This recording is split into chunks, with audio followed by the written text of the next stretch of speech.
We're three guys who like to talk pinball. Hey! So we came up with the clever name. Clever name. Joe and Travis got moved talk pinball. And we call ourselves Triple Drain. That's right. Triple Drain. That's right. Triple Drain. That's right. Triple Drain. Triple Drain. Triple drain. Every podcast, I end up having to edit out because I play the theme song live for us, and I end up editing that out and replacing it with a clean version of the audio. But Yeah. why? But I don't think I'm doing that this episode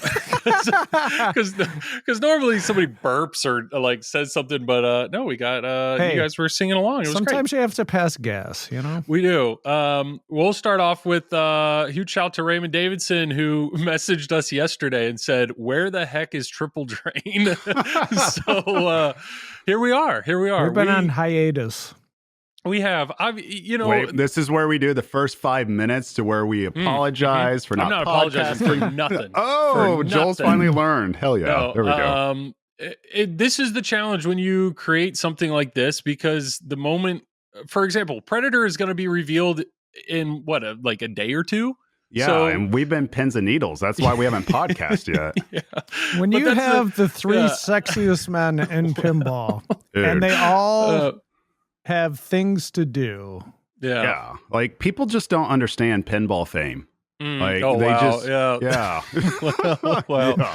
we got to talk to our agents. We got to get them to pencil it in. Yeah. Quote unquote pinball No, famous I is will what not we be are. on the box of Wheaties. Yeah. Oh my God. For yeah. the record, we're just kicking shit right now. We don't care anything about that except for Joel. He is a prima donna completely. No, yeah. nah. No Yeah, light brown he is. M&Ms. No, I know. wow. Rolling around in his golf cart and everything. Yep. We shoot for, I don't know. I mean, when you release an episode and then there's something that happens the very next week and you're like, well, should we record again? It's like, it's been a week. We should probably leave it a little. So I don't know. 3 weeks, 4 weeks. We're waiting on Harry Potter. Harry Potter's here. Joel, we got plenty started to this. talk about. You remember why we started this podcast, right? Just to Have we ever told people why we started it? It was for Like the the very drugs. beginning? it was Well, of course, that too. Do you remember out of the three of us, one of us was talking about starting their own solo podcast? Tom. We Tom, stole this there you from go. Tom. And yes. I don't even talk, so. Well, Man. It was Yeah. like, I'm going to do my own podcast. No, and we were like, that sounds cool, We're like, Tom. Tom, do not do that. we You're going to create career suicide by doing that. And I'm like, you're right. That's that.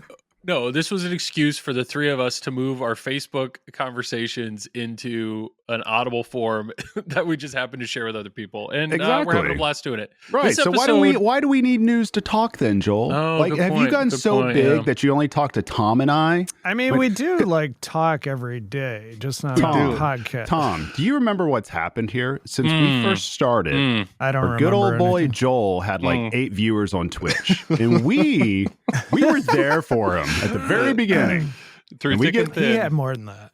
Through thick Okay, and thin. sorry, 10. 10. I forgot.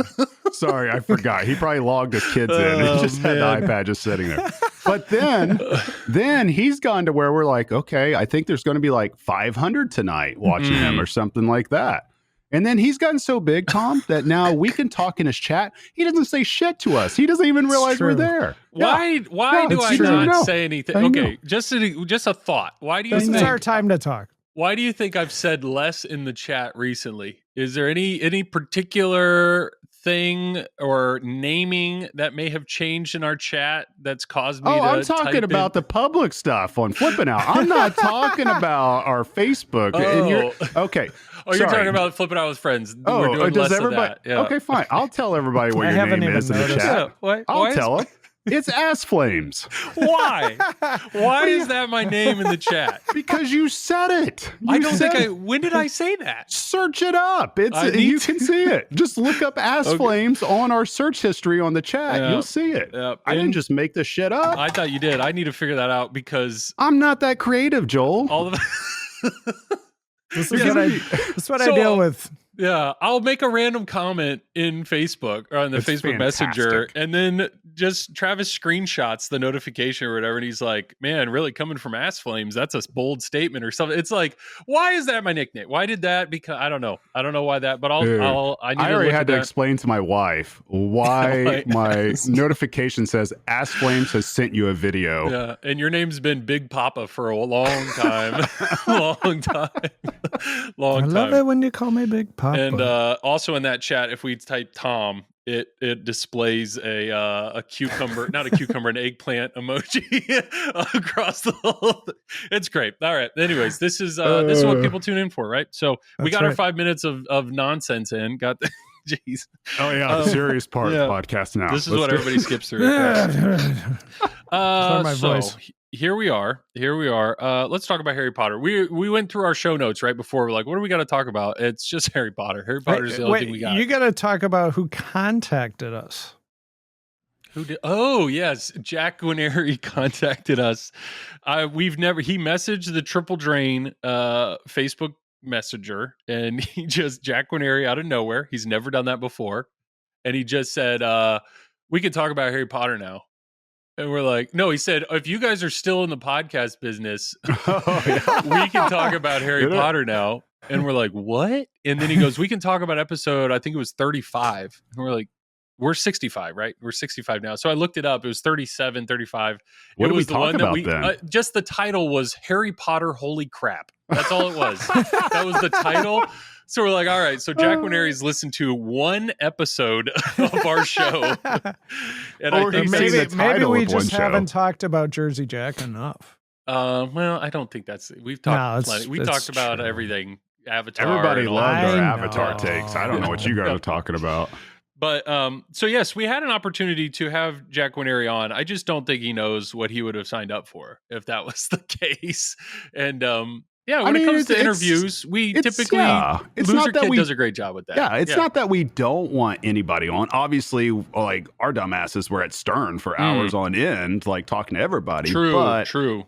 But at this point, you look on every podcast, it's nothing but JJP everywhere. And where are we going to talk about anyway? That's what we're doing today. I don't know what they're going to say to us that they haven't said to everybody else. Like Retro Ralph cornered the market completely. So I don't even know what we're going to talk about. We can't talk about anything now. Yeah. Like what do we do? One thing we can talk about, Tom got his King Kong Pro. So I'm going to give you know what? Let me cue this up. That's not I would Harry love Potter. to hear. Are we doing Tom Talks this I think early? we're doing Tom Talks. Tom, Okay. I would 2 love to hear times in a row. Nice. everything, all your initial impression, everything. Tell us everything you think of your King Kong. Here we go. Oh, Tom talks. He's got something to say. Tom talks. He's got nothing to say. Tom talks. Tom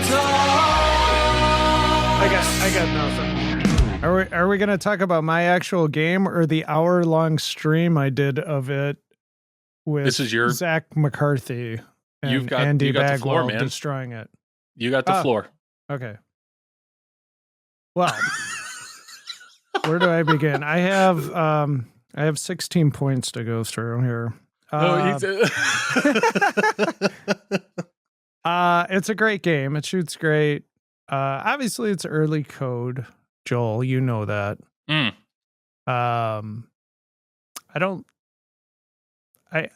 I want to play Harry Potter though.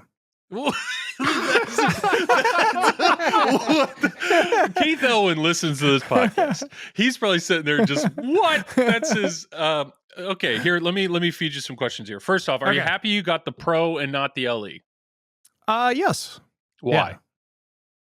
Because I like money in my pocket, Joel. Okay, so you feel like the money it would have cost for more LE, you don't feel like you're missing anything with the Pro. Is that what I'm hearing? I really don't. I mean, it would have been cool to have the gong and the, King Kong in the back, like swinging his arms and flicking me off and hitting the glass. And I did really contemplate for a long time. I was going to get the LE and I was just like, maybe I just go Pro on this one. Yeah. Yeah. That's what I did. Whoever's going to be the first to market to have a good gong mod and a good spider mod, I think is gonna do well. They're gonna make bank because I do think, I mean, the way there's holes, there's spots in the play field for that mech that would fit perfectly. Do you like though the way? Let me put it this way, Joel. This is the best game Stern has done since Jaws. That's awesome. Yes, and I would agree. And it's like 0.81 code or something. And where's the WIC code? 0.82. 0.82 code. That's a good point, Tom. Let me get back to it. Yes, hurry up, Joel. I got the floor here. Oh yes, this is the floor. I gotta feed you. The question. Feed you the question. Do you like how the difference between the LE and the Pro? The LE to start a mode, you have to hit the gong, I think twice, and then the next time it goes under it. On the Pro, it's different, right? It's lit. How does that work on the Pro? You have to hit basically the lit arrows to light your mode. I think it's and then go to the gong shot. I think it's maybe a little easier on the Pro because you're not fighting the gong. Yep. But I don't know. I tend to enjoy that a little more, I guess. But besides that, the gameplay is identical, right? I mean, it's pretty much. I mean, the King Kong multi-ball is a little different. I think that's actually a little harder to start because you have to hit that right orbit that goes to the kicker. Oh, that's how you start it? You don't start it in the center ramp? That is correct. You have to lock the balls on the center ramp. So you have to lock 3 balls, and then you have to hit the shot on the right. It'll all the lights will kind of point you in that direction. So which is different. Also virtual locks too. Yeah. Correct.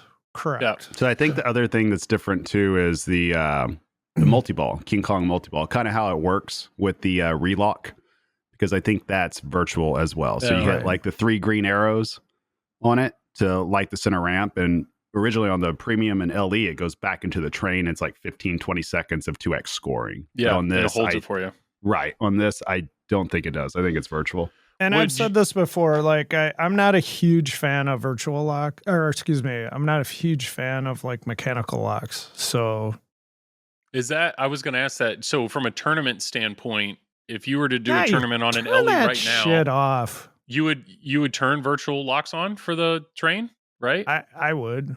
Okay.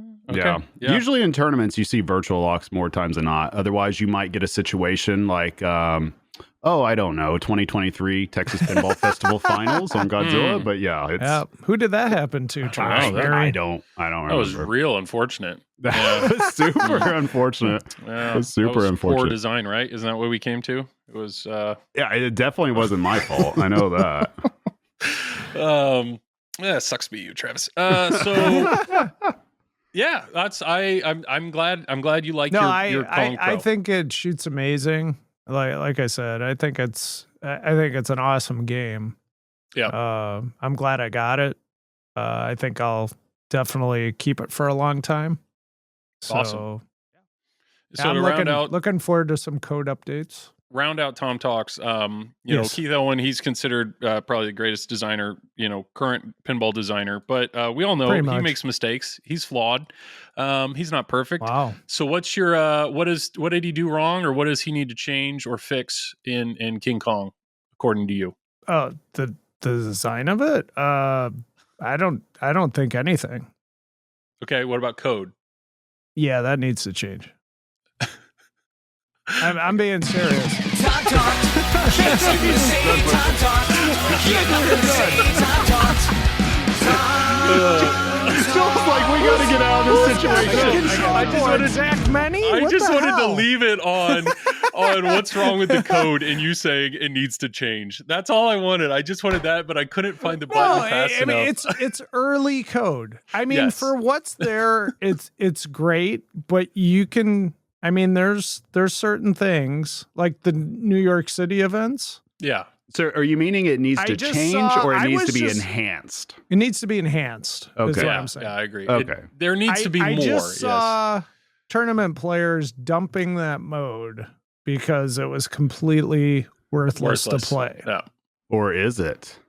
Well, it's worth it on the LE. You could use it to Tom. sweep. Yeah, there's no points there. I mean, you could use it to like play other things, I guess, like do the I sweep got to the where, targets. Yeah, I got to where I was doing that and just spamming the drop targets the whole time because those are bonus X too. And you can and you've seen what some of the bonus can get up to if you're playing forever. Right. But when you come out of that mode, like you've hit like 15 shots and you have like 4 million points. It's like, what did I just do for 5 minutes? Well, I know.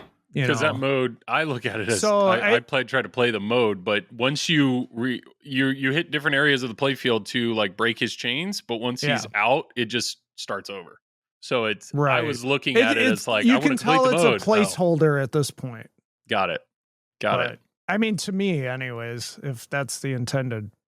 No, I think it pretty much is a placeholder because there's supposed to be other stuff that we know is coming down the line for the New York City events, and obviously, Keith, you can talk to me if you need any, help with the game. If you need to know what to do.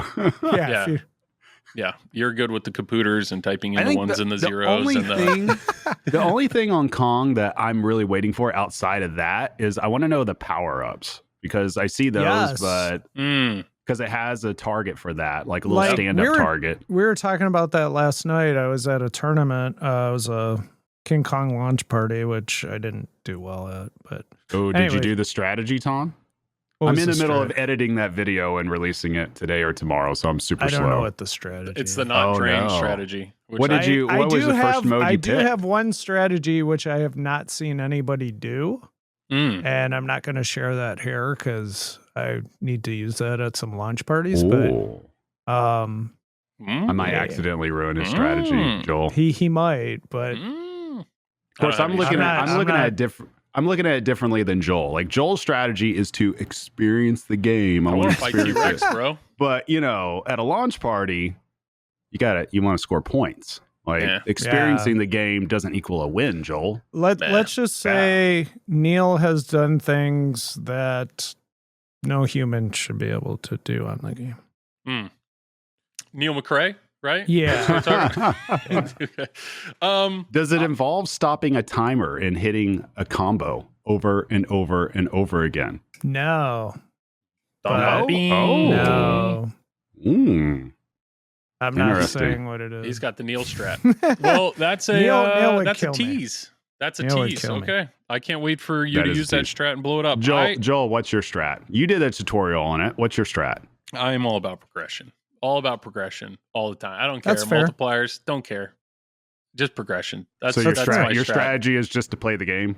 That's your strategy? I want to get through the game. I want to see the game. I don't really try to ever live in a mode. I want to get through the mode. Your 2-minute tutorials would be badass to where you're just in front of the pin and then somebody clicks on there. They're like, okay, what's Joel's quick strategy? And you just look at the camera and you're just like, play the game. Play the game, bro. Yeah, well, roll credits. That becomes hard to do when you have a game like Harry Potter.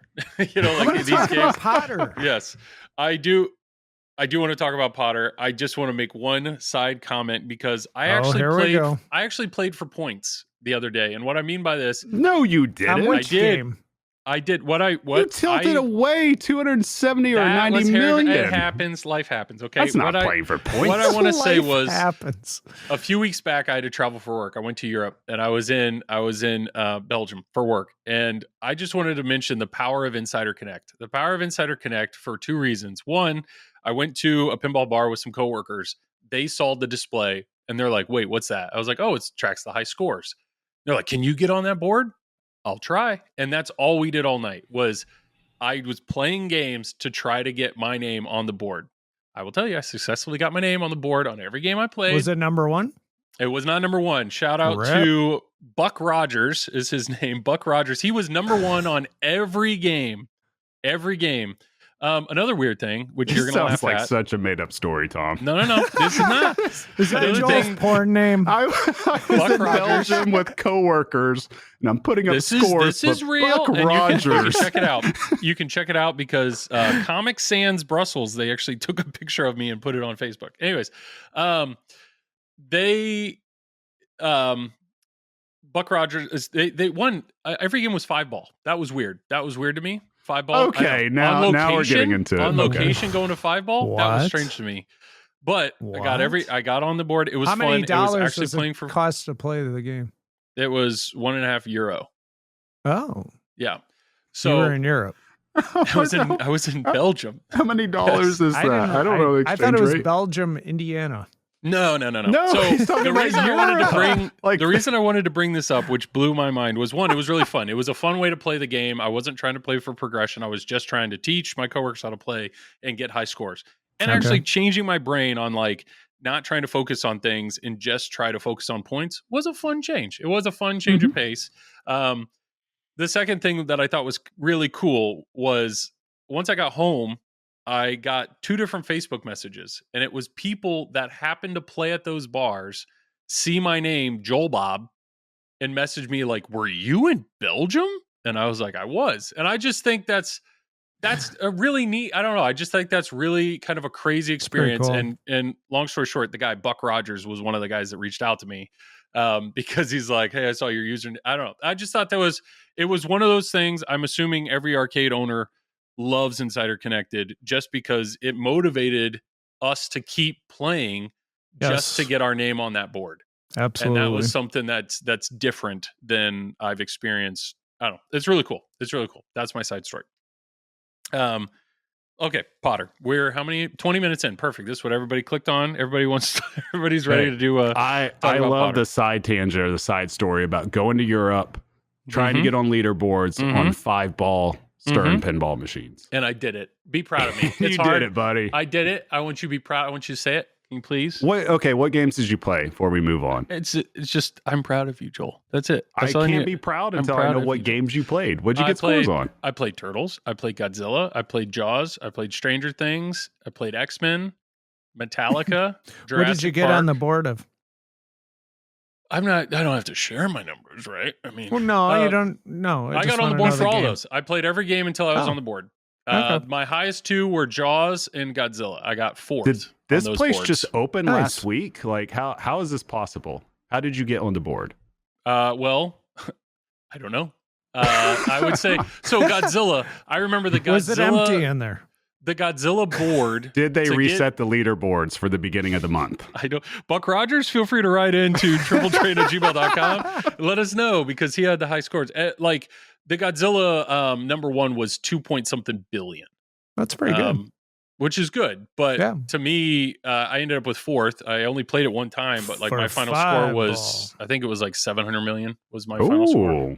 Look at Joel. I was happy with that. Yeah, that's a good score. That's a good score on location. What's crazy to me, though, was like X-Men. To get on the board, it's very clear X-Men eats people alive because the to get on the board was like 15 million points or something. Like it was crazy low. Is it a premium? It was. Yeah, it eats people. Like it was one of the Stranger Things too. Like to get 10th or 8th place, 10th, 9th place, like very low score. So you can, but also you assume a lot of actual casuals probably don't have an Insider Connect login and are just actually not logging in. But yeah, maybe, or maybe the games are just hard to play for casuals that don't play pinball very often at all, but like once every couple of months. Yeah.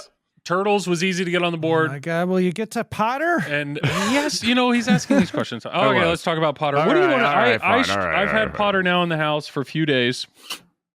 I will say, lucky bastard. This is the first game. This is the first game that my wife, when she heard I was getting Harry Potter, was legitimately excited. This is also the only game I've ever borrowed from Zach that she played by herself. That's not true. She played Jaws once by herself. Okay.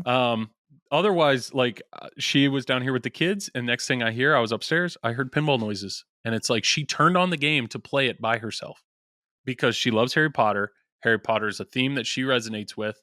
When I stood next to her when she played her first game, she's like, "See, this is all you need. You just need to get a good theme." That was her thought of like, that's why she wanted to play. Did she have any idea what the pinball industry? that Harry Potter's a good theme? I don't know. It's did she have any idea what she was doing? No. But she was just playing the game and having a good time. I played this game a bunch. I got it on Tuesday. I probably played it 3 hours on Tuesday just because I wanted to understand the game before I streamed it. That was my entire goal. And this was one of the first times I had to actually take the glass off and throw the ball around to really try to understand the rules because of all the overlapping. Travis has raising his hand, which is a polite way to say, "Shut up, Joel." I have a question. No, we have a good follow-up question. Did your wife play a second game? Because if she played the first game on her own, okay, there you go. So she kept wanting to play. She came, but that's what I meant by she played by herself. Like it was later that day or the next day. She went downstairs when she was downstairs, turned on the games and played them by herself. I think that's cool because my wife would not do that. It's this is weird. This is a rarity. And I'm pumped she did. So because of that, now part of me is like, crap, is Harry Potter going to be a game that I have to own? Because it's the first game that like she's excited about. 1,000%. I can tell you from experience, if you have a wife and you're trying to figure out the in to have pinball in your house or to enjoy a hobby together, buy her a game that she likes. That's like easiest way. That's why you bought Princess Bride. Stern pinball pirates. No. She does not want to get Princess Bride. Oh, okay. Yeah. I've talked to her about it. I asked her about it. And the idea of hauling like a big ass machine down these stairs when we're trying to remodel. It's pretty heavy. It's super heavy. Well, plus too, I'm trying to sell machines too. Like I'm selling this like pretty soon, a couple weeks. So. You're in a unique position because you go to work every day. The Jurassic Park 30th. Oh, nice. Yeah. I'm going to sell it for $30,000. Whoever wants it. Wow. You go to work every day and can play every game as much as you want, which I understand. Your home collection. Kind of. I mean, I still have to actually work, Joel. I can't just show up and tell everybody, hey, I'm just playing pinball today. I'm tired when I get home. Yeah. I get pinballed out like after working in it all day long and then just sitting. I just like sit on my butt. Okay, so Harry Potter. Harry Potter, you got to get it. You got to get it, right? I don't know. I would say my initial impression coming away Tuesday night, I really enjoy this game. I came away Tuesday night before I streamed it Wednesday. I came away Tuesday. I was like, this game is really good. What I can say confidently, I think I personally find it to be their most enjoyable shooting game. Elton John is very good, but Elton John's layout is just, it's safe, not safe. It's like, it's comfortable. Yeah. Like Elton John's layout it's people know that layout. People have experienced that layout. Some of the decisions Eric's made in this game, there are some very fun shots. I think the way like there's a shot under the left ramp that whips around to feed the left side. That's a cool little loop. The diverters and everything. It has curvy ramps, kind of like what J-Pop is known for, like the ball pass that he has. I see some of that in this. Yeah, I mean, honestly, I don't have any complaints with the layout. With that said, though, the layout is also very challenging. And I'm okay with that. But that is something that ate Jared alive Wednesday night when he played. He's more worried about the Pacers game, let's be honest. He was locked into the Pacers game, but even after the Pacers game, where Jared's takeaway with Harry Potter was he was overwhelmed. He's like, there's too much stuff. There's too much going on. He's overwhelmed by trying to just, when he steps up to the game and he goes, what do you want me to do? What am I supposed to do? And when that question isn't a simple answer, he was overwhelmed. And because there's a lot going on, it's all overlapping. There's a lot going on. And then you throw on top of that, the lower layout, the fact that there's no wire form safely feeding the in lanes to feed your flippers is challenging. The ball flies down the far left lane or the far right lane to feed the flippers, and it goes fast. And that's something that you really have to adjust to. I adjusted to it playing it Tuesday night, had a great time. I feel comfortable with this layout. I feel comfortable with the speed of the game. But for even somebody like my brother, who I would consider an experienced player at this point, it is challenging. It is challenging. And I know that's something that Travis noticed the moment the game was announced and was making comments about how challenging that was for casual. So I don't know, my initial impression. What are your thoughts? Well, I mean, what are you with hearing all that? What do you guys think? Thoughts, questions? I think like some of your things I think could be controlled with the code. I know we've talked about this privately, but like the shot on the left that comes back to the flipper and it like flies. Sure. There's a post there. Yep. Or an uppost, like an uppost. There's an to stop the uppost. ball. Yep. So like initially it stops the ball the first time, so you know it's coming, and then after that it's like gloves are off. You know. Yeah. Good luck. Yeah. So I think, you know, maybe some of that could be controlled if people think it's too hard. Well, let me talk about that for a second. Sure. Attached to the keys, what do they call this? Hashtag game changer, I think, or hashtag something. I forget, but there are 3 QR codes. There's an easy, a normal, and a wizard.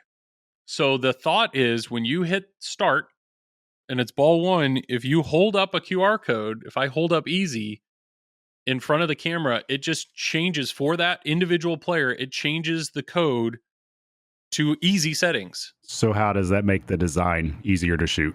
Well, what it did do, so Jared actually played in easy mode the latter half of the stream the other night. Does thing it it did roll do, the ball for you?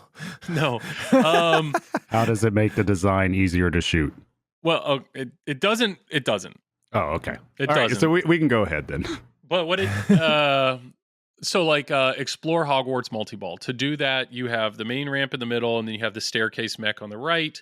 You have to collect the different school colors, so the inserts in front of them change colors. So, you know, if yellow and green are already collected at the beginning of the game, you need to know, okay, I need to hit a blue and a red shot. Once you've done that, you've qualified Explore Hogwarts multi-ball, and then you start the multi-ball at the stairs on the right.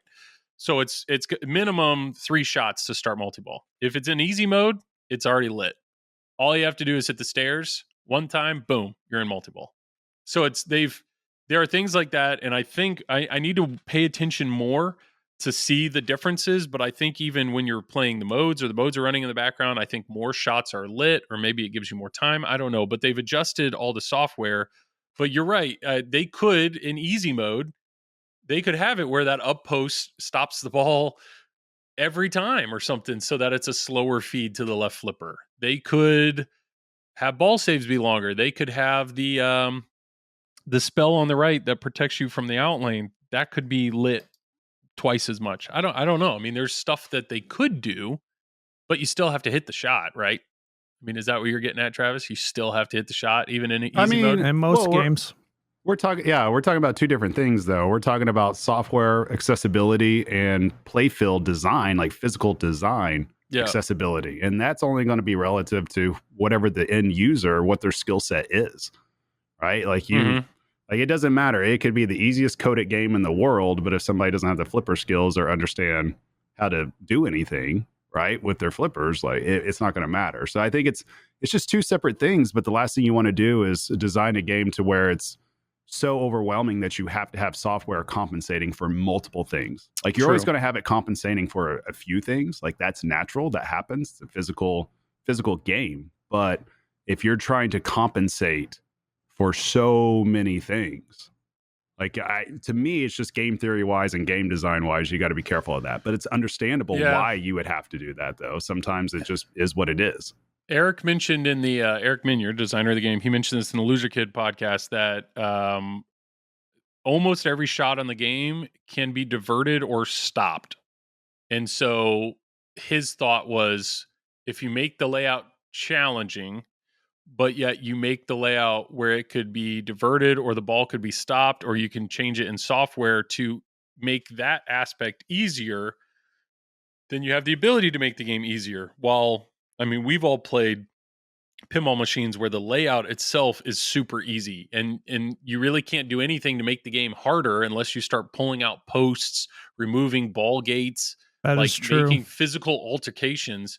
So I think I understand the design mentality of if you make the design a little harder, then... But what customers at scale are not buying a modern machine because they think it's too easy? Like that customer base does not exist. There's too many times we see people on Facebook and everything, they have freaking rubber bands on their outlanes, like trying to prevent the ball from draining. They're trying just to figure out how to stay alive. You can go across any location that has Stern pinball machines there, and you can look at the scores, and these are default setups. It's not like every single location has scores that are just elite world-class scores. Like, this doesn't exist. We were talking about this, Joel. Like, I was honest with you. Like, I give you shit all the time because we're buddies, but honestly, you're above average for what a pinball player is. Like if you go out and you see people play that are super casual, I'm telling you, it's not the people that listen to this podcast. It's not the people that watch pinball a ton. Like there's a lot of players that just aren't very good. And that happens. That's fine. Like we all can't be great at everything. That's like fine. And they probably having a great time. Yeah. Exactly. But with that being said, it's just like those types of players, especially if they are buying machines, right? You have somebody who just loves buying a ton of machines and they just love playing whenever they get a chance. They don't have to be great at the game. The players at scale just are not saying games are too easy. So I just won't get it.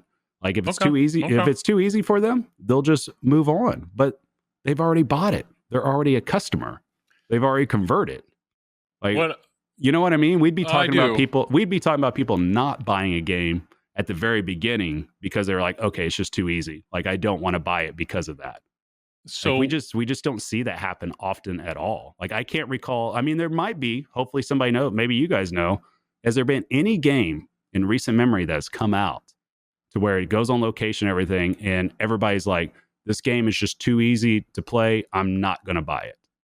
Like I can't recall any game that's been. The only game I can think of that comes to mind is Cactus Canyon. I think I heard from a lot of people before I bought this game that people were like, that game's easy. You're going to see the end of it. You will get bored of it. Right. But you still bought it, right? I did. Okay. So you're still a converted customer. Yeah. I mean, it's like people are going to get games for different reasons. I think we just got to be careful of creating a reality that doesn't actually exist. Oh, somebody just died in Travis's house. That'd be CJ. But creating a reality that doesn't exist for the buyer base. You know what I mean? Like it's just... That's your dog? Will say that's his dog. Yes, I will say. So, Travis, being that you work for the pinball company, you see a side of the industry that I think a lot of us pinball enthusiasts don't recognize or see, and that's something that you have educated us on many times in our Facebook chat. Is just honest, like the vast majority of pinball buyers in this hobby don't listen to podcasts, don't watch streams, don't consume pinball content. The vast majority are very casual players. It's much different than what all of us in our little bubble believe it is. Yes. It is much different. And I mean, but we see it, like Tom and I get to see it from both sides too. It's like I get to see it from the high-end tournament point of view, which is, why we can look at Potter and see like any type of intricate detail, like see the geometry of it, try to figure out a rule to it, try to figure out a ball path to it. Like that's the type of mindset. But yeah, I think it's also important that when you look at machines is you kind of consider it from the person that doesn't know pinball yet. That's just now at the baseline discovery of it, because they're going to act much different. I mean, I've gone to homes before with Rush LEs there and they played it for a year. Didn't even know the diverter was on there. They didn't know to use the action button for it. Yeah. I've met people that own Godzillas that have never even seen Mecha Godzilla multi-ball. They had no idea. Like it's like things that we take for granted. Trust me, there's a lot of people that just haven't seen. Like it's the same way. I ran into somebody the other day that's owned a Turtles for 3 years, and they still don't know how to relight their Turtle van logs. Like they never knew how, and it's because they never got halfway through the game. They didn't realize, right? They never have seen it in 3+ years, thousands of plays. It happens. The person that never saw Mecha Godzilla, had that person experienced a battle in Godzilla? I mean, yeah, I would assume so. But it was just us talking about, because I have a lot of conversations with people. It's us talking about the different parts of a game, right? And we could circle this back to Harry Potter. And this is what happens when so much is in the game. I think we take it for granted of what people actually see in the game. That's why we talk about how the first 10 minutes are so important, because that's what everybody's going to see, right? Even the first 5 minutes, even the first 3 minutes. And that's why I've told you guys, like my non-negotiable or especially high-end themes for rules is what? I've told you this, Joel, constantly. Yeah, what is it, Joel? What is it? Don't put a mode start on a scoop or put a mode start on a hard shot. Like you want a mode start to be selectable. And if anything, and when does that mode need to start? Yes, at the 100%. It needs to start at the plunge. Let's talk about question that. For you. Go ahead. Why is Godzilla so popular when you have to hit 2 ramps and then a scoop? That's easy because Godzilla was not a huge IP at the beginning. I'm talking about IPs at the very beginning that are going to sell gangbusters, that is so unique that it's going to go. Godzilla didn't do that because it was Godzilla. Godzilla was a slow seller, like first week. A lot of people forget that. We were all talking about how the playfield art was and all that. And Joel and I even had a podcast about it live that I was like, I think this is going to be the sleeper, like number one. Yeah. I'm looking at it. I can see how it's going to develop. So a lot of that, we're talking about like 2 different things. I think the design and the rules and what Godzilla is pulled it, not the theme. Now, Harry Potter, that theme is going to lead it. It's going to get people like Joel's wife to come up and want to play it. Yeah. It's going to get a lot of people to want to play it. Now, the problem is that means you're going to introduce so many people that haven't played pinball consistently, have never played pinball. And if they step up to a Harry Potter and they're not even in a movie yet, and they have no idea how to start a movie, like you've lost the hook. Yeah. You've lost the hook. So what you're saying is have that movie mode start at the plunge. At the plunge. Oh yeah, 1,000%. I mean, select your movie mode. Yeah, right everybody's going to have their opinions, and we talk, like Tom and I talked about this before, that we always create something in our minds, and it's always better in our minds besides the actual reality. That's just creativity right there. But if I was in the room there at JJP and we're going over the rules, and somebody said we're going to start the movies at the scoop that's on the right-hand side, that's already a difficult shot for even experienced world-class players, and I promise you it can disappear for a lot of people, even people that are world champions or people that are top 50. True. How is a casual going to handle that? And now we are automatically putting up a barrier unnecessarily in front of the meat and potatoes of a game to get people into the experience immediately. Like if I have a game and I want people to experience that world, I want to thrust them into that world. Otherwise, it's like riding a roller coaster and not getting to your first drop until like 5 minutes of just going around. Like I might do it. Nope, I'm waiting. I'm still going. Like you get them into it. Listening to a podcast and not getting to the actual meat of the podcast till 5 minutes in, right? You're just waiting. Hey, it's all about hooks. We should all know that. Is. Everything's about hooks. You got to hook a player in. You got to give them a reason to keep playing. And simplest way, if somebody's playing Harry Potter, I play Harry Potter. Yes, then I have a lot of thoughts on that. I was gonna. One side comment was Tom had asked why is Godzilla, because we've talked before that unfortunately the scoop you have ramp and then you have to hit the scoop, and the scoop is so hard to hit on Godzilla for casual players that a lot of them don't experience battle. But I remember asking my dad, who played Godzilla, I was like, why did you enjoy that so much? He goes, well, I didn't know what I was doing, but every shot I was hitting made me feel like I was accomplishing something. They've designed it well. There's other stuff going on. He could fumble his way into Godzilla multi-ball, or maybe even hitting the mech. Like, he doesn't need the battle. It doesn't feel like you're in a waiting room waiting for something to start because you haven't started. Like Has he played Harry Potter yet? My dad has not played Harry Potter. So let's also not get it twisted either. They did have to adjust Godzilla afterwards make it easier. 2 ramps. Yeah, you could hit the same ramp twice instead of alternating the ramp. You get done with your stream on Wednesday night. Yep. How did Jared feel? Honestly, that's what he said. He goes, that's a good game. He goes, I enjoyed that game. I look forward to playing that game more. That's a good game. He goes, there's just so much going on. Yeah. There's so much going on. I don't quite understand what's going on. And that led us to a very interesting conversation about, long story short, I said, if I had to buy a game right now, would you rather me buy Kong, Harry Potter, or Evil Dead? And he, without hesitation, said Evil Dead. Evil Dead, really, he loved Evil Dead, and that because I think Evil Dead does mechs and moments very well. That's what he enjoys in pinball, is mechs and moments. So Harry Potter, I agree. Everything you said, Travis, I completely agree, because that was the frustration I had on my first few games. Was if you're playing Harry Potter, you want to see the movie. I don't want to sit there and watch it. I'm not gonna don't misconstrue what I'm saying here. I don't want to sit there and watch the movie. I know a lot of people are bent up about the sound balancing, which is, I do agree, needs a little bit of work. There's a lot of Mark Silk. His call outs are loud and clear.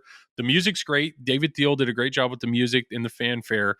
but there's some audio dipping to, make Mark Silk So- loud and clear, but the movie clips are very quiet in the Well, background. here's the easiest question to ask, because you guys Yes. all know how I feel about LCDs and all that. We don't even have to go over that. Jared but- doesn't like it, by the way. But LCD. yeah, but what I'm asking is since you guys have played it, you've Yes. started a movie, you're in the lessons, because the way it works is I guess it's lessons for 30 seconds and the timer goes, it rotates to the next lesson regardless Terms, of regardless Lesson, of if you completed it or not, you just get the points for whatever you've done at that point.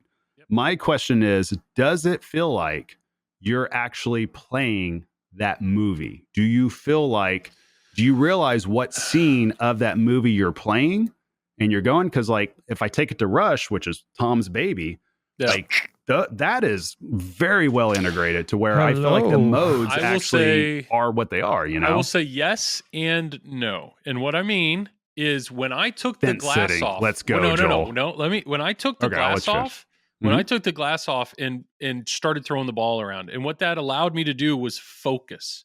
So it's like, I want to understand this multi-ball. So all I never started a movie. I just had the multi-ball. So only the multi-ball is being displayed.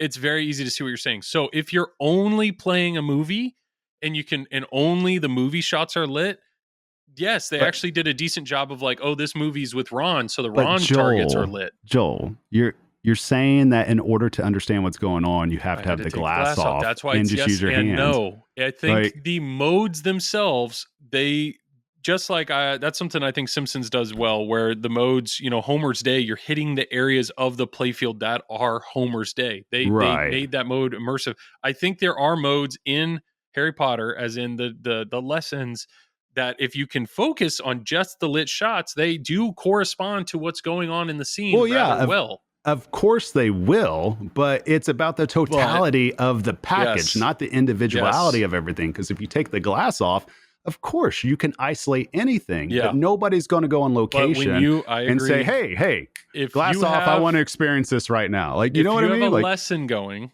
and then start a Quidditch match, so that's the snitch is flying all over the screen, right? And then accidentally start a multi-ball. And then while you're doing that, hit a Death Eater shot, and you got all that going all over each other. Yeah, at that point, you have no idea. Everything's lit, but then you have to teach yourself, okay, red and gold, that color's for that. This is for this. Oh, this is for this. Right. But yes, you're not experiencing a moment at that point. You're experiencing all of it. You're experiencing Skittles thrown in your face. You're going to get all of it. I mean, it's fine, and here's why it's fine. Okay, some parts it's okay, some parts it's not. Tom will fully understand this because we have to do this all the time in tournament play when we try to stack things together and get the perfect stack. Yeah, it's natural in pinball to have overlap of certain features going, but at some point you do have to have certain features that are priority. Right. Right. And so that's the main thing, is that you're going to always have background stuff like side features. That's what makes the game very accessible. But if everything tries to be like the number one, that's when it gets like super confusing. And this isn't just a JJP thing. Absolutely. I've seen this across every manufacturer. Yeah. So it's not just like, this isn't just picking on JJP. It is, but that's what happens. That's what makes it overwhelming. Even in King Kong, if you're in the middle of a movie scene, and then you start King Kong multi-ball, you're going to have those two things overlap. The colors are going to overlap, but that's just two items. And that's the issue that I see. And that's what Jared was voicing. That's the challenge with Harry Potter. Two items would be great. You could have 4 different things all running at one time. And then, I hit the potion shop. So now my next shot will set a potion on that thing. Like, there's so much that can happen. And this is my main takeaway was, honestly, one of my favorite JJP games is The Hobbit. I had The Hobbit for a long time. And the reason I loved The Hobbit was I think it's one of the most cinematic, immersive pinball experiences out there. The sound package, the design, they have a guy, super jackpot, but it sounds like Gandalf. Like it really, it's so good. But when I remember when I had Hobbit, one of Jared's complaint was it's too much. It's too much. There's too much going on. And what you need to understand with Hobbit is there's 5 sections. One's the mode, one's the orbits, one's hitting all the drops. But the orbits and the drops just kind of happen in the background. They never take priority. It's just kind of there. And then you have 2 multi-balls, Beast and Smaug. you can set it so that you can't overlap Beast and Smaug multi-ball, which I highly suggest people do. So then at that point, all you have possible overlap is mode and multi-ball, just two things. And the modes, they did a very good job to make the modes unique and immersive.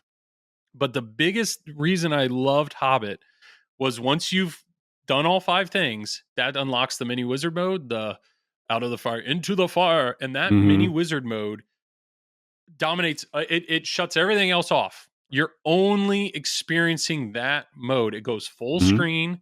It's all movie clips. It's a multi-ball. It's high energy. It's such an I mean, you guys have played it. Those mini wizard modes, there's 3 of them. Just boom, that turns on, goes on, and it just takes over the game, and it's so much fun to play. Did you get that feeling on Potter? Because like you got to a final exam. Okay. I never got it. And now I could have not have gotten it because maybe there's certain modes. I think we were talking to Carl D'Angelo and he got to a mode. I had to look at the rule sheet because I was like, I haven't seen that mode. And I looked, it's like, oh, he played 4 multi-balls, which got him, I think it's called Battle of Hogwarts. He got to something and he said that mode was really good.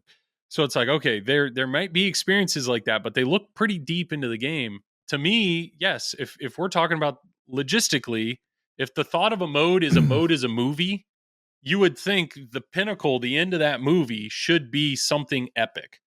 Yeah, kind of like the planet modes on Star Wars or something like that, right? Sure. Yes. Like, yeah. Yes. Once you've done the 3 parts of the episode, when you get to the main part, it should be something epic. And unfortunately, the way it's presented right now, to start the final exam, you have to hit the scoop. So it is one. It doesn't just roll into final exam. You actually have to hit a shot. Okay. But once you've started final exam, it's just one more thing going. While stack on everything else. So what you're saying, the final exam should be the headpiece or the... It should be a moment. Standalone priority. It should be, exactly. Correct. I would rather, if the thought is, well, we allow you to overlap, that way you could bring a multi-ball into it and help get rid of it. It's like, no. If you think that's an important enough piece that you want a multi-ball, then just make it a multi-ball. Start it as a 2-ball multi-ball, but turn off Quidditch.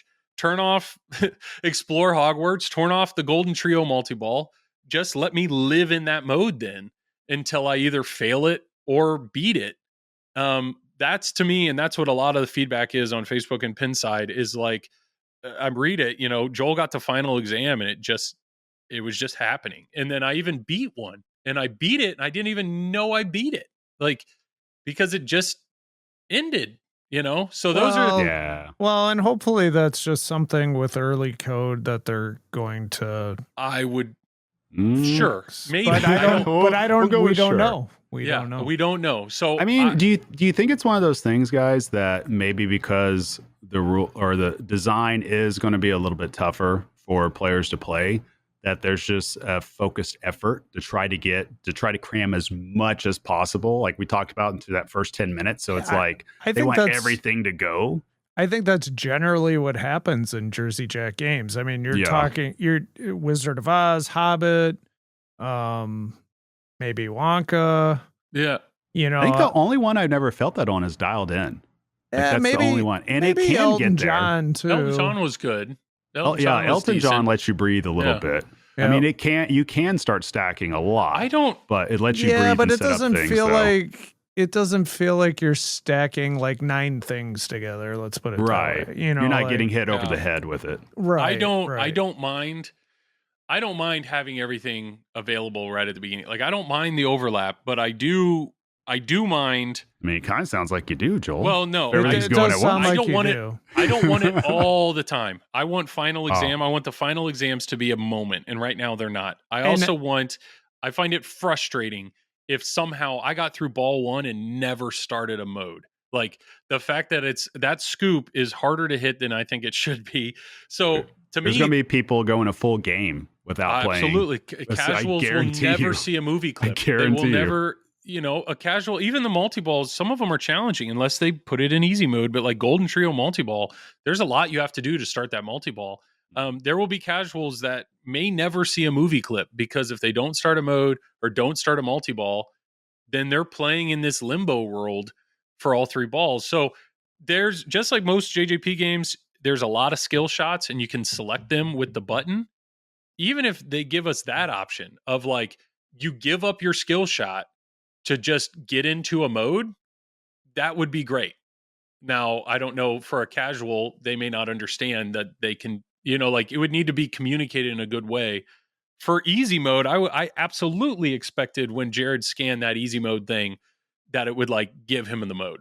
Just something. Does it like, not put him in a mode immediately? No, he still has to hit the scoop. And so these are things that I'm not here venting about. Like, sure, the feed on the right side can be a little wonky. That screwed me like 2 or 3 times over the last 3 days.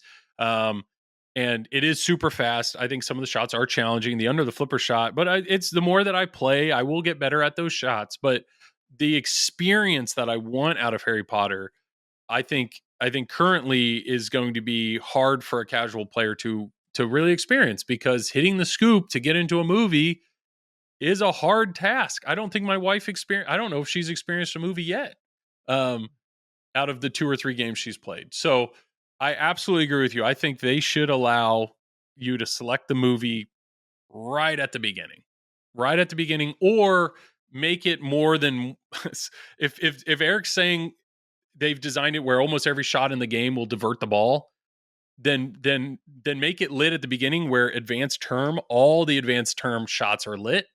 And if they hit any of them, it stops the ball and allows them to select a movie in that moment. Like, go ahead, Joel.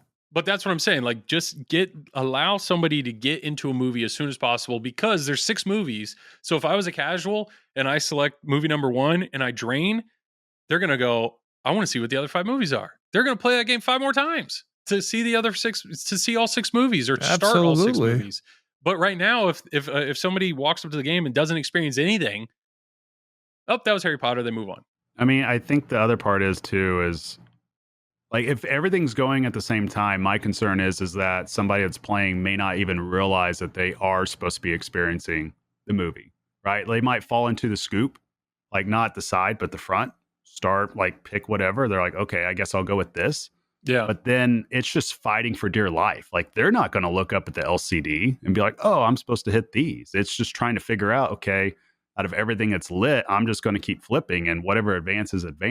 So the mode's going to naturally advance regardless because of the timer, just as long as you stay alive long enough. But I don't know. I think it's kind of like, I don't know. What do you think, Tom? I feel like we're like discussing 2 or 3 different things that just fly in together and contradict each other, which is experiencing stuff, right? It's really hard to talk about it because, again, I mean, I haven't touched the game yet, but I was actually going to ask Joel a question. The diverter thing, do you know, like, when you hit a shot, which way it's going to divert the ball? Yes. This is actually something that's really good. If you look at a picture in front of the staircase is the main mech on the right, but then the center ramp is called, I forget what it's called, but in front of it, that center ramp feeds into the top of the staircase mech. So that means the staircase shot is going to be diverted in some direction, and the middle shot is going to be diverted in some direction. In front of it are 4 inserts. They're 4 arrows. Yeah, I see that. They're kind of cardinal arrows. Colored yellow, red, blue. Exactly. Green. So let's say the center ramp, the yellow arrow is lit. That's the top arrow. What that signifies to me is the ball is going to be spit out up. It's going to go up out of that mech into the pops. Versus if the green arrow is lit, that's telling me, hey, that ball is going to go up the ramp and come right back at me because it's pointed at me. While to the right will feed to the right, to the left will feed over to the left. So yes, they actually do. It did a good job on those 2 mechs to tell you where the ball's coming out, or where it's going to come out when you hit that shot. Cool. You're talking about the 4 inserts that make a diamond together in front of both. Okay. And the those, red, yellow, blue, and green. And those There's are 8 of those also total. the like Hogwarts banners? Correct. Yep. Okay. So by default, you start with 2 Hogwarts colors. So you can see that at the top middle of the screen, and then you want to find the other color. Like I said, if you already have green and yellow, then you need to, I just need to hit a red and a blue shot. And so if a red and a green shot happens to be lit, red on the center ramp and green on the stairs, I would prioritize the red shot because I don't have that yet. I would shoot up the middle instead. So there's there's stuff like that where I think everything's here. I don't think, I mean, to be positive, like, I really do enjoy this game. I enjoy the layout. I've really loved the way this shoots. They got, like, from a licensing standpoint, it's all here. It's all here. It's not like they're tiptoeing around stuff, or, I mean, everybody's face is there. Everybody's voice is there. They've got so many different moments from the different movies when you're playing the different I mean, it's all there. I just think from a code standpoint, maybe some audio balancing, maybe some bring in the movie, like, maybe more center into the, maybe make some, how do you make those moments more impactful, or bring out the final exam, adjust overlap. Like, I don't know what I think you can overlap Golden Trio multi-ball and explore the Hogwarts multi-ball. I would not want those to overlap. Same thing with, like, I think if they could tone that back a little bit on so that you can't do it all at once. And maybe that's just personal preference, or the coders, that idea of, like, oh, you can get Carl D'Angelo to step up there and he can literally get everything going all at once and get the 11 trillion game, but to enable it for Carl D'Angelo, but make it really, really difficult for the novice.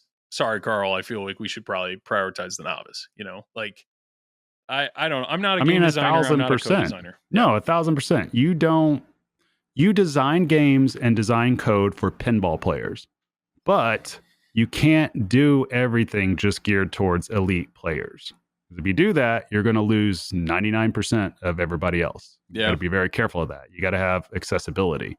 So I think, like, to me, like, what's the number one thing I told you, Joel? As soon as we saw this game, like, reveal, I said, I'm excited to play it because I thought it's going to be a challenging layout. Like, I don't look at it and, like, this is going to be a cakewalk at all. And I love the layout. I love the way it shoots. It's exclusively not because of all the diversions and all that. That's kind of like just whatever, from a design standpoint, but it's not having a traditional return back to the in lanes. Like, everything is just going to be dump it out on the waterfalls, bring it to, you might have the up post that comes up, you might have, whatever it could be, like ski jumps or then you just got to send it. Like, that makes it difficult. And having the inverted out lanes have a degree of difficulty too, because we're all used to something slightly different. So, I mean, from a layout perspective, it looks intriguing to me. And I do like how the upper playfield works. I like the little whip around on the ramp, and you can just keep looping it. Shoots great. It shoots, and there's a shot off to the, there's like a 180 ramp up there. Mm-hmm. There's a loop up there, but then if you shoot it right on the tip of the flipper, it actually can shoot off the right side of the upper play field and feed the ramp, like the center ramp, and feeds the mech. Like, it's really, I have zero complaints with the design of the game. Eric Minier, I think the physical design of the game, I'm very happy with that. I just think, if they ask me, okay, Joel, what's the one thing you would change in Harry Potter right now? I would say, make it easier to get into a movie. And if that means off the plunge, you just select a movie, great.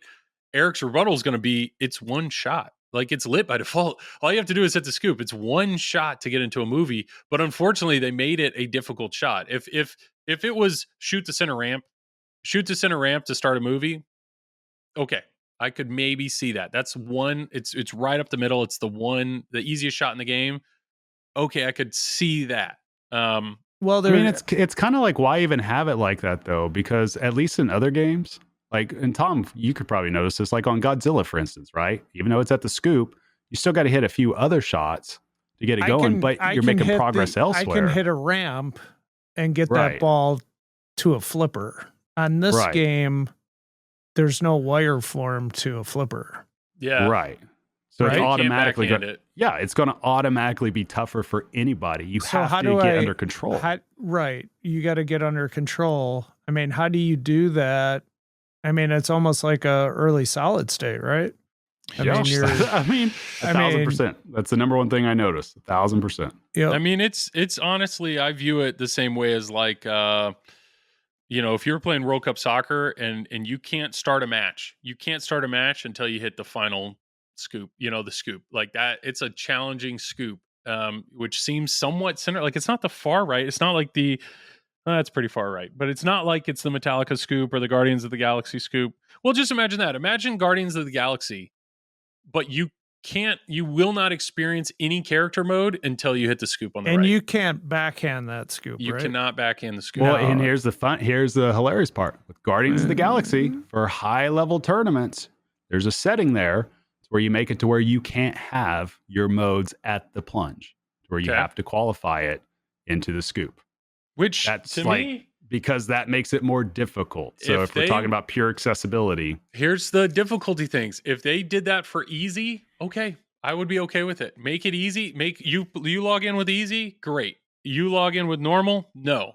But to me, I would say for all locations, it should default to you start in a mode. Yeah. If they want to do these rules for the wizard key, fine. Now, hit 18 shots before you start a mode for the wizard key. Like, no, I'm okay with don't do that. Don't do that. No. But here's a question though. Is there a setting to where you can get it to where you don't have to start it at the scoop, to where you could start it? Talk amongst yourselves. Let me click. Like, I don't think so. I don't click so. I mean, what do you think, Talk Tom? amongst yourselves. Because Tom, you're going to get a wizard edition, right? So it's like, what about this? Like, obviously nostalgia, theme, and all that. But what else outside of that intrigues you the most about this pinball machine? The diverter, basically all the. I mean, I do like that there's stackable elements to the game. I think that's cool. I mean, like Joel was saying, I mean, the design looks great. It's just, I'm buying this solely on theme. I like the Harry Potter theme, but I also know it's going to be fun to play and shoot and stuff. Yeah, and you've had JJPs in the past, like you've had a Wonka. I've owned Godfather. I've owned most JJPs. What's the one that you haven't had? Elton John. Haven't owned it. Did you have an Avatar? I didn't Oh realize no, that. I didn't own that either. Oh, so two. So Elton John, I'm actually surprised you didn't get that. That's a excellent shooter. Yeah, it's just Is it the theme? space. Oh, Yeah, kind of space or theme. Kind of theme, I guess. But I mean, I do like Elton John's music, but I'm kind of keeping my eye out for one, honestly. So I might buy a used one. Yeah, the answer with that. is maybe, and I might have to start it. And what I mean is, if I get to school year modes, selection screen, yes. So that's one thing. Is by default you can select your movie. If not, they were going to have it where the movie is picked based on your flipper. Like how many every time you hit your flipper, it changes movie. But qualifying difficulty by default, it's medium, but there's an option for extra easy. So I could set it to extra easy and see what it does. Let's see what that does. Put that on immediately. Tom, I feel like we need to invoice JJP for this episode. We need some music or something, There we go. Okay. The other thing we're is just doing research for JJP software. What I just saw is I have there's an update available. So if one of you wants to Google, maybe they've updated, like see what they added in the update, which I just see is available right now. It's got to be to shut up, Joel. Okay, so I have it on extra easy. I started a game and what's it do? I can't pick a mode. So I bet I still have to hit the scoop. Really? Are you serious? Oh, could be a placeholder. Okay, what's great is I just immediately hit the scoop like it was nothing. It was, I mean, so obviously extra easy made it easier. Of course.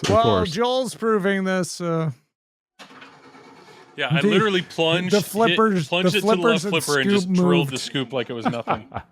But let me see if hitting a ramp or something does I will say, I know people are probably listening to this, and there's other people out there like, it's just a scoop. Like, why should it matter? It's trivial.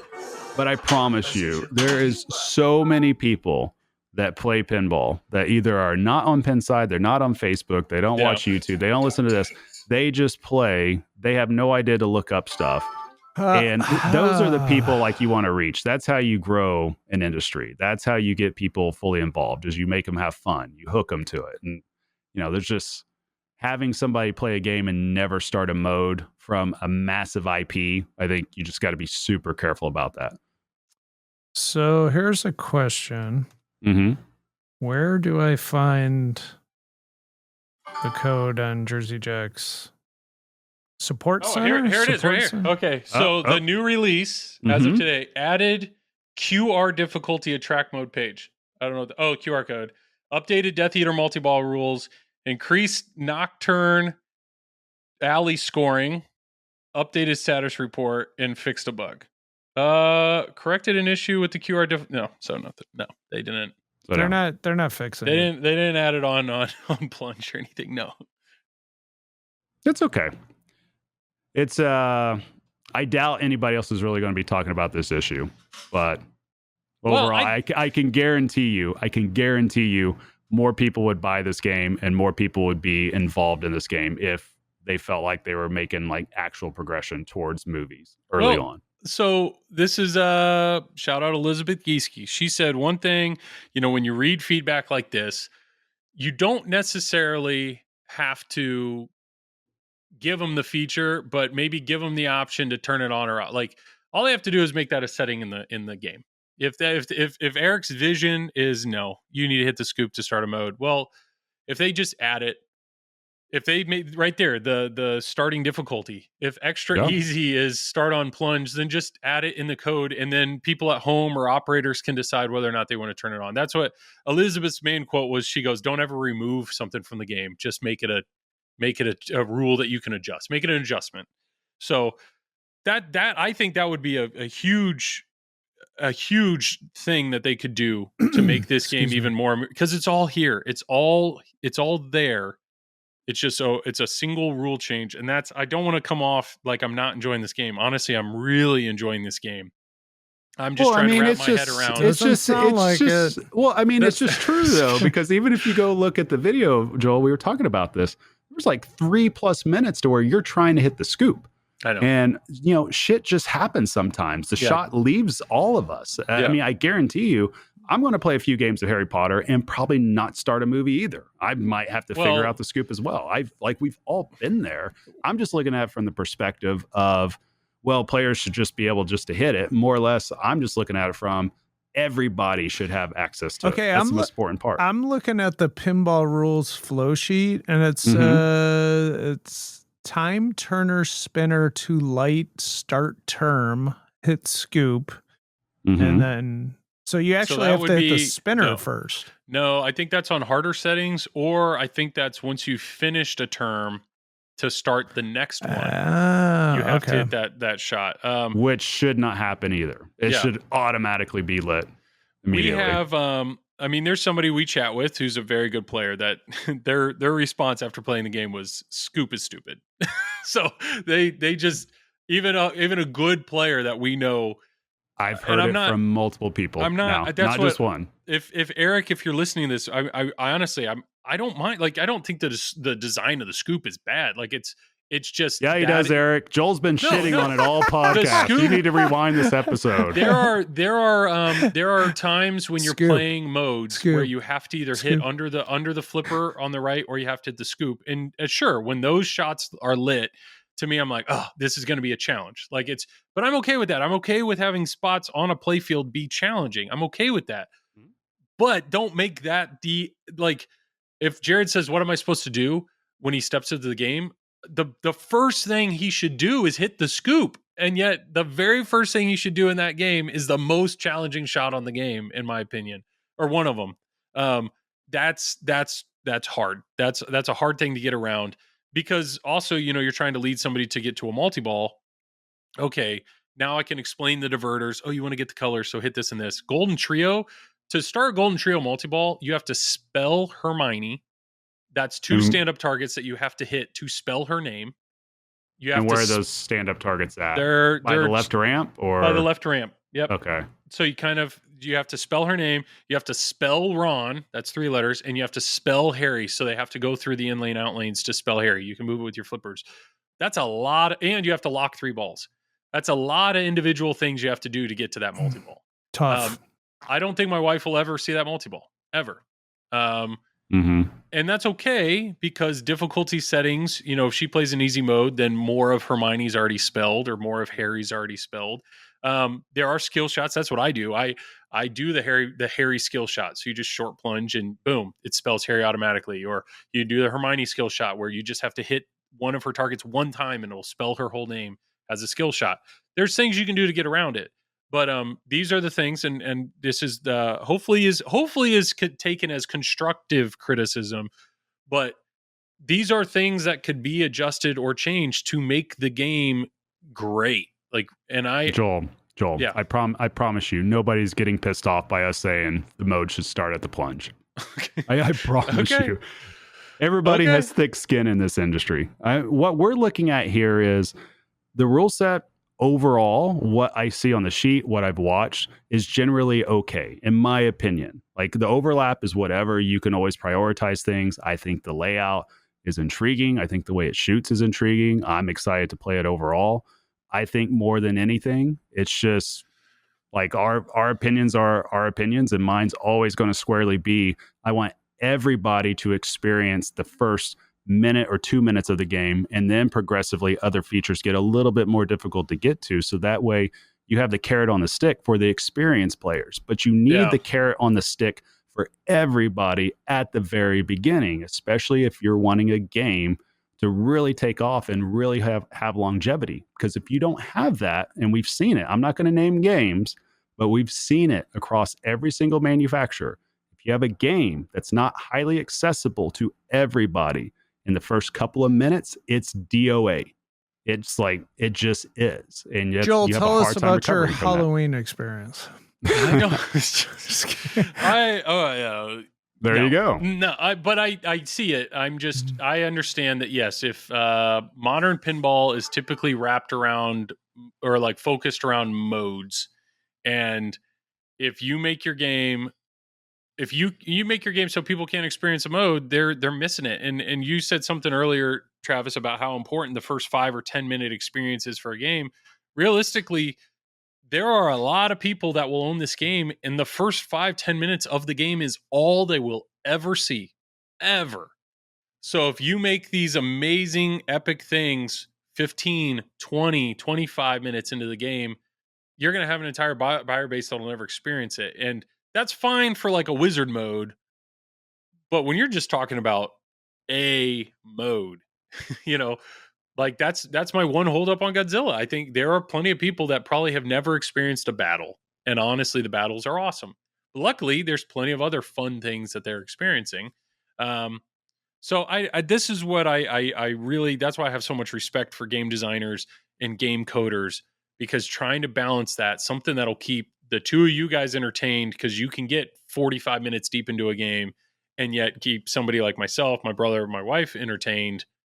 To balance that is really, really hard to do. And you can definitely look at, like, why do people gravitate towards certain games, right? So, because there's different ways to start a mode. And to me, I find this conversation like actually very interesting, because once you really peel the layers back and you kind of see it, you kind of figure out, okay, there's just different ways to do this. So Jaws, for instance, right? Mm-hmm. What makes that game so popular at the beginning, because most people realize you have to bash the boat. You have to bash the captive ball, right? You have to hit the shark when it comes up. But then what happens? Every shot gets lit for you to start an encounter. And even a super casual player does not need to know what encounter is what, does not need to know how to play it. But they're going to hit that shot, and what's going to happen with the ball? It's going to stop somewhere. It's going to let you... Go ahead. No, what? No. I'm sorry. You just what? What do you got? I just got a message that Harry Potter's at Lumberjack Johnny's right now. Oh, well, you need to go start. Show everybody how to start Tom's modes. gonna go See you stream later. But think about that. There's that, right? Yeah. And then you could start at the plunge. That's another version of it.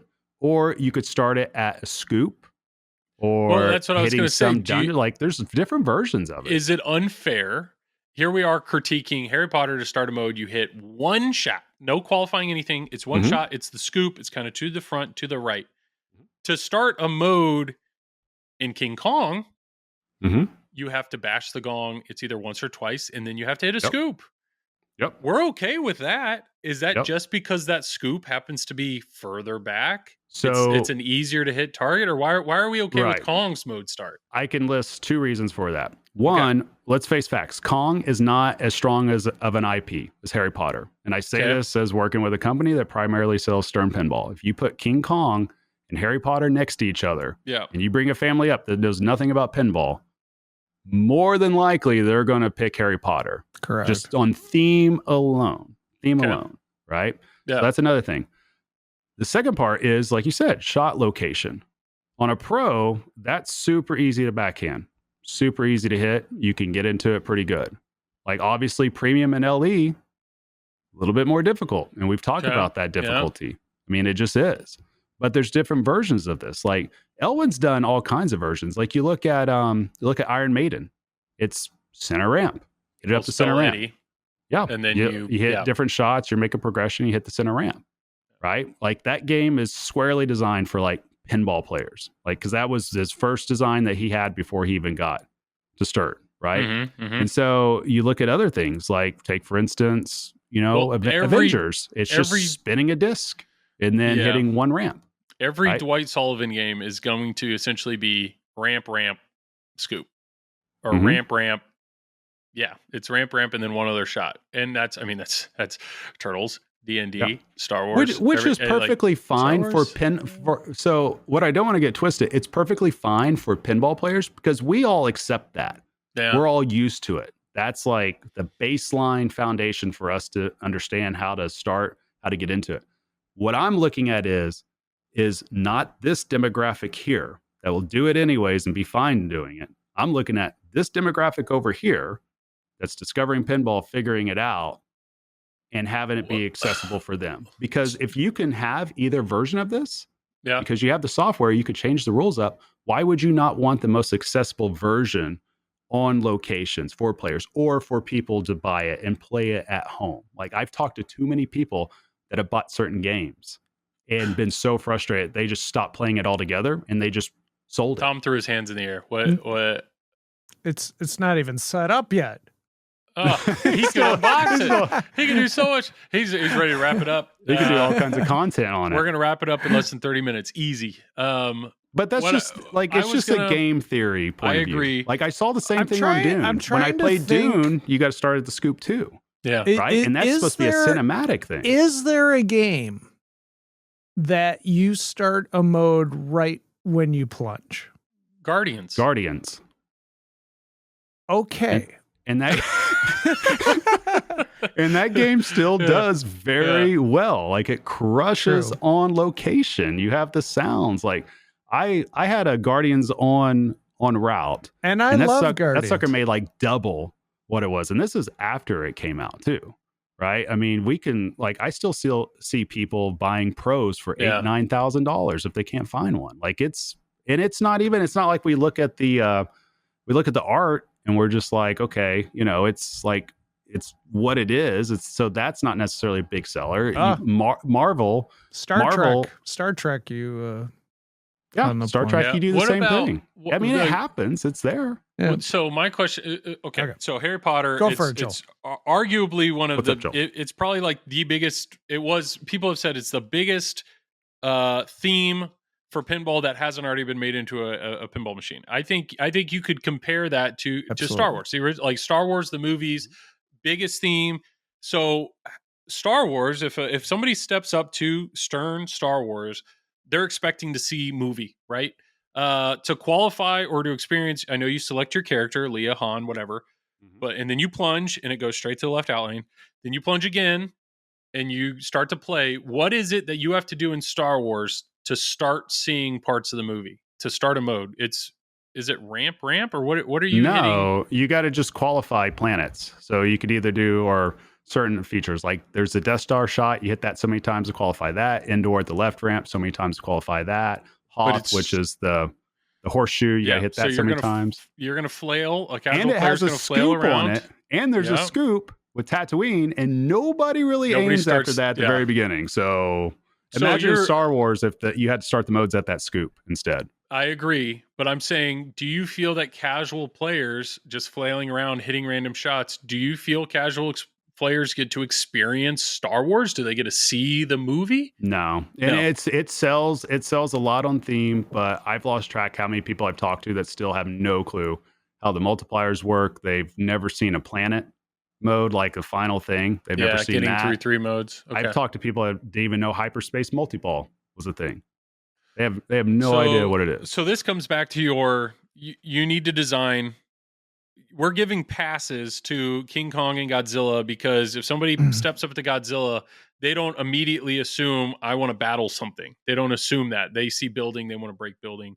King Kong, they step up to King Kong, they may not assume there's a movie mode, right? They've got to get to a movie mode. They don't assume that, but a casual player that steps King up, Kong might be difficult for a casual. I'll admit that because there's nothing that stands out on the pro outside of hitting lit shots to get your scene going, right? It's on the premium. Clearly the gong stands out the most. And when we look at it, it's very much like shot-based design, right? With the sweeps and all that. So I think for something like Kong, you do have to be like, pretty much if you're a pinball player, you're going to appreciate what Kong is. Yes. If you're not a pinball player, it might be a little bit more difficult to make that connection because of that. What am I going to experience? But you're saying it when the IP is a movie, basically spoon feed that movie to the user as quickly as possible. Get that movie, because that's what people want to experience, I think right? You're pulling the theme into pinball, right? You don't pull the pinball into the theme. So it's like people step up to a machine because they want to play pinball, but they also step up to a machine because they see the theme, they want to experience it, they want to feel like they're in it. And the way you get that is the totality of the package, the lights, the sounds, the shots, and just you want them to experience that 100%. as fast as possible. Yeah, take the barriers down as much as you can. And it's like that across the board. And I get it. There's different ways to do that. I won't argue that all day long because there's like Venom, for instance, right? Much different. You're doing XP. Good luck explaining that to a casual. Like they don't know. Eyes just glaze over after that. But I still think it's a cool thing if you fully understand pinball and you have it at home and you're getting your character going. And it's just kind of same thing with Dungeons and Dragons.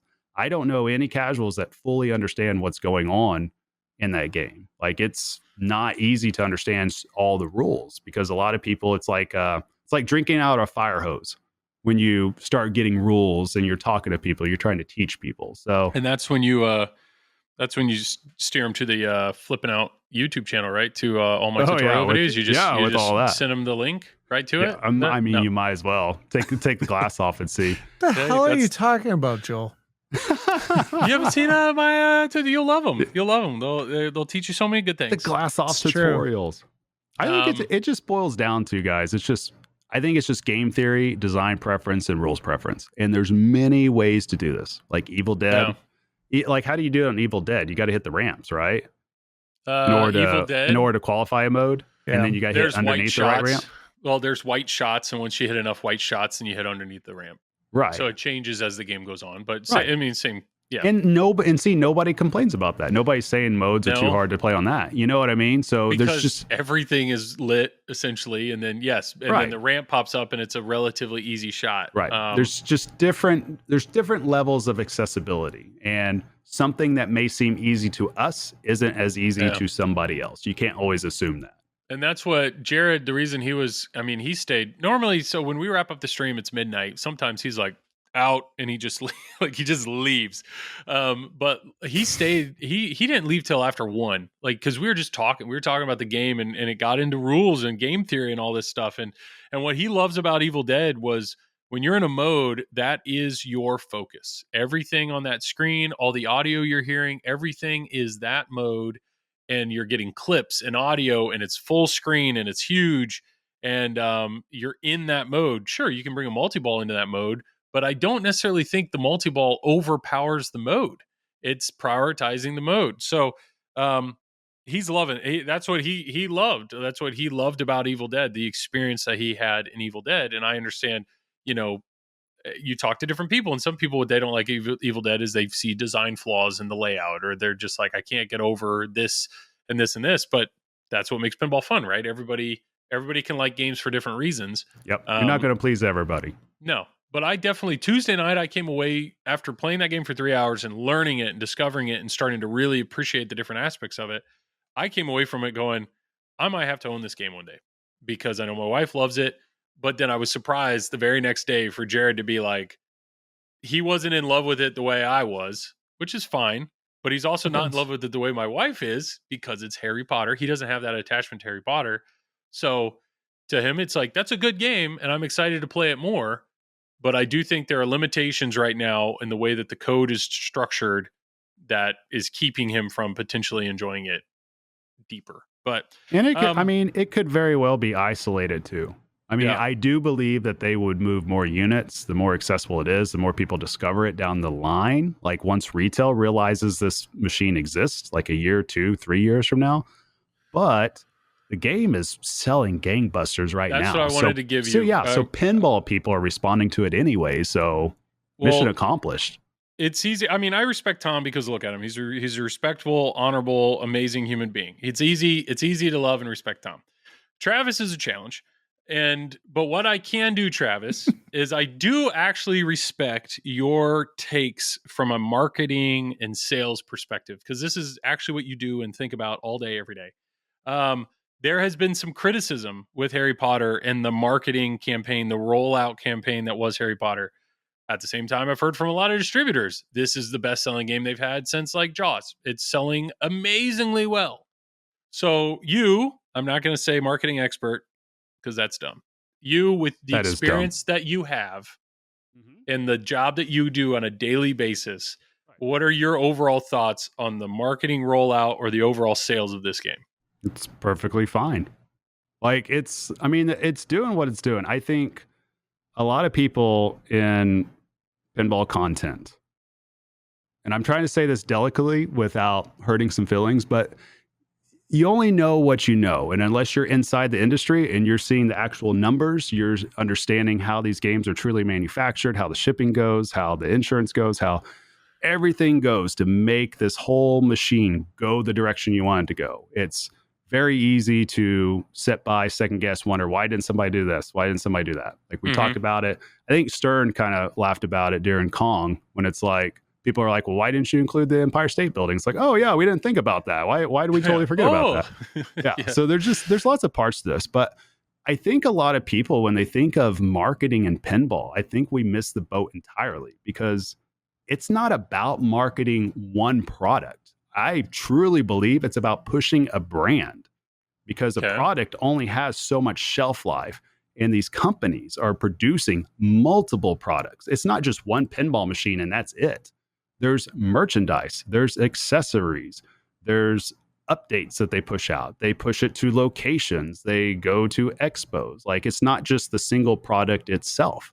And even then you have other products that come. So I mean, just the true flow of things. And I hope people, if anything, they get out of this, that they understand that the true flow of how these machines go, you don't reach the retail people on day one, right? Like you remember we talked about John Wick, right? We didn't, and I caught all kinds of flack about that, but it was the truth. We did not sell an LE on day one. But guess what? We made the adjustments. We knew what we had to do, because we knew what our target market was, what our avatar looked like, and how to get that to them. And we ended up selling all of them anyways. So I think people just miss the boat, that they think, okay, these games have to just fly off the shelf or it's not a success, or they have to reach retail immediately, day one, within 3 hours of announcement, or it's a failure. It's like products have a lifetime of them. It takes a while to get noticed and get out there. And I think anybody that's on social, you could look at it play out on there. You go to YouTube, what happens when you find a random YouTube video with millions of views that you've never even seen before, right? We've all done that. You click on it, you look at their channel, and you're like, holy shit, they've been around for 10 years and they have 5 million subscribers. Never heard of them until now. It's like that. You have to reach people over time. And I think when I look at how Jersey Jack did it, yeah, sure, their rollout, it was clunky as all hell. Like we were all confused by it, right? They kind of announced it at TPF. I think we even had a podcast right afterwards, right? Where we're kind of just like, what's going on? Yeah. So there was that. But, you know, I think at the end of the day, for pinball manufacturers, it's very, very easy to get noticed by the pinball enthusiasts, because you just put something on socials, content creators roll with it, they disseminate it, you see it on Pinside, it gets on Facebook, it spreads like wildfire. That's the easy part, right? The hard part is reaching retail, because then that just takes time. It's a press release won't just do that.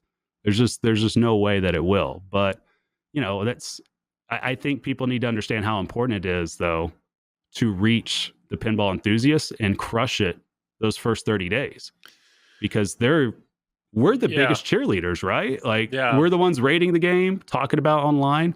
So you get 6 months down the line, somebody's just now discovering the game. They look it up and they see just post after post after post just shitting on the game. Like, why would they want to bother getting it? They're going to social proof is just so powerful. And I think that's really where it's at. It's not marketing the product, it's marketing the social proof of something, because we're all little apes on this rock, right? and we go towards what looks popular, what every other ape is looking at. We're like, okay, what is he looking at? I want to see it. Like, that's Evil Dead, prime example, right? Think about Spooky has done so well developing their brand. That should be a case study. It is amazing. They start out with a podcast, right? And you look at their first game that they came out with. What was it, like roughly 10 years ago or so at this point? And you see where they're at today with Evil Dead, that people are feeling like this is a game that can compete with everybody else. Like, to me, it's clear. You build brands. You don't worry about marketing products. You worry about marketing brands. And that's why, why do you think Stern calls themselves a lifestyle brand? Yeah. Like, that's how it works. I think all that makes sense. I think it's easy to nitpick or question, well, okay. The one thing we can't question or can't deny is it's selling really well. It's selling. It's not just selling really well. It's selling really fantastic. Well. Yeah. I'm never going to get my Harry Potter. If we want to scrutinize, well, if they would have done this, they would sell more. Sure, maybe. But right now, it's going just fine. Like, it's going just fine, because my bigger question is, it's what Tom just said. I'm never going to get one. Like, Eric had mentioned in the Loser Kid podcast, apparently the way their stations are set up, it's right now they have one person doing 2 stations or one person doing 3. So to scale up, they just hire more people so that each person has their own dedicated station, and then that will increase throughput. Awesome. I have no idea if they're prepared to match the throughput needed for the orders coming in right now. I mean, I think they're being flooded with orders, which is a good problem. But we'll have to, we'll have to wait and see whether or not 6 months down the road they're close to fulfilling those orders, or if they're way behind. Yeah. Don't know. And and there is other ways to market your brand out there that's unseen, right? Because if the pinball enthusiast sees your marketing, you've effed it up. Like, because they already know Facebook reel, or right. They already know you exist. Like, why are you spending dollars on your brand for people that know you exist when you already have it organic with all the content creators, everybody else? You're wasting your money. They could purposely be holding back in a way where, let's get the games. Let's make sure we get all the issues out if there's any. Let's get them out to people. Let's get people pumped about it. Let's get it to number 3 on Pinside. Well, what I'm getting at is start pushing external number marketing. 3. Well, Jersey Jack's already done external marketing. You can, like, a lot of people don't realize this. Anybody, and I'm not going to say how, but anybody can look up Facebook ads and figure out what's going on, where it's targeted to, where it's going. Right. Jersey Jack has like 18 to 20 of them running since March or February, sometime around there. I haven't looked recently. It's been a couple of weeks, but those are all things we got to pay attention to. So it's not like sometimes you might see those ads. I'm sure all 3 of us did, but then there's a lot of them out there that I'm like, okay, I've never seen that one. I wonder who that's geared toward. I wonder who's actually seeing that, because it's active. So it's actually being used and being paid for. And that's the key. It's like, if we already know people listen to Triple Drain, why do we want to be like, hey, you guys be the only one to see this advertisement for Triple Drain? Like, they're like, okay, you 3 bozos, I already listen. Like, why do I need to, like, you got to reach other people. If you're listening to this podcast, you've never seen a Triple Drain ad, because we're really good with our marketing. We're not gonna aim towards you. No. Maybe we don't have any ads, but still, Travis already said we did. Yeah. It's just different strategies, right? Because you got your organic, you got your branding. You want to make sure that you're respectful to everybody that's the fandom that just loves pinball, or might love your brand, or love the IP that you're playing, like, or that you're building. So there's a lot of layers to this. And I mean, it is interesting, but I think if it were me, and I'm building a pinball manufacturer today, I'm never like, of course I want good themes, but I'm never worried about advertising that theme. I'm more worried about how do I convince people that my brand is good? What associations do I want them to draw about my brand? Because my brand is going to outlast the production of any one model. Like it can't be just all about, we're just all about like Harry Potter. We're just all about Godzilla. We're just all about Evil Dead. Like it has to be about the manufacturers. Well, let's just hope that you're never the face of a brand. And then there'll be... I already am, though. I know. Dang you. So to wrap it all up... Tom's going to play Harry Potter. Tom's going to go play Harry Potter. He's probably going to go stream Harry Potter. Today, I can't Tom? wait to see... I'm going to play it today. I don't know if I'll stream it today, but I'm going to definitely play it today.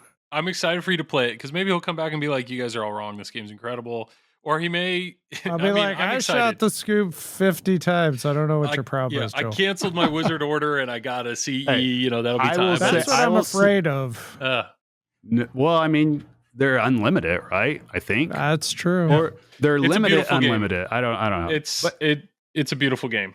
Well, the bottom line is, I think all three of us can agree, regardless of like us analyzing it, being like, okay, what about this? What about that? Only JJP knows why they did what they did. I think all three of us can agree. It looks fun. I'm sure Joel's already played it, so he knows if it's fun or not. I'm interested to play it. I didn't watch Joel's stream and be like, okay, I don't need to play that game. And there's been tons of games I've seen out there. I'm like, okay, I don't care. I'm waiting for Harry Potter to be around so I could go play it. I will tell you, it's awesome. I'm very fortunate. Jared and I have a blast streaming these games, and the fact that people are turning out and the numbers are turning out now to watch them live, it's awesome. I'm never nervous about that. I'm never nervous about, if there's like the other night, there were 500 something people watching. Have 500 people something watching me play. That doesn't make me nervous. What makes me nervous is the day after, when I get a message in our Facebook group and from freaking Travis going, all right, time to watch Joel's stream, because I know he's not watching it to like, oh, let's laugh and have a good time. He's watching it to like scrutinize it, like and learn like what's going on here. Game. What's going on here? Wow, Jesus, I get that all the time in the chat. It's like, you started aiming for the scoop at 1307, and it wasn't until 1608 that you hit it. What happened? That's one of those. I'm just getting these messages, and it's like, honestly, Joel, I will say this. I will say this again. This goes back to and if I was the CEO and Tom was co-CEO of our new pinball company, our first mandate would be anybody that ever designs games for us or just does anything, they watch your gameplay.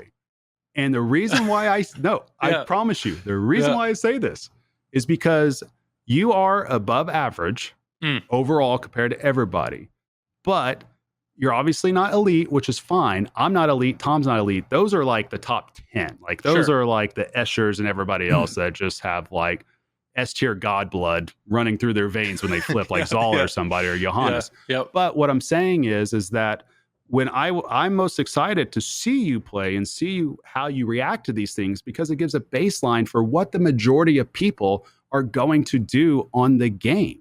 It's going to give you an idea of what the majority of people will go after. And I think that's just invaluable insight that is readily available for everybody.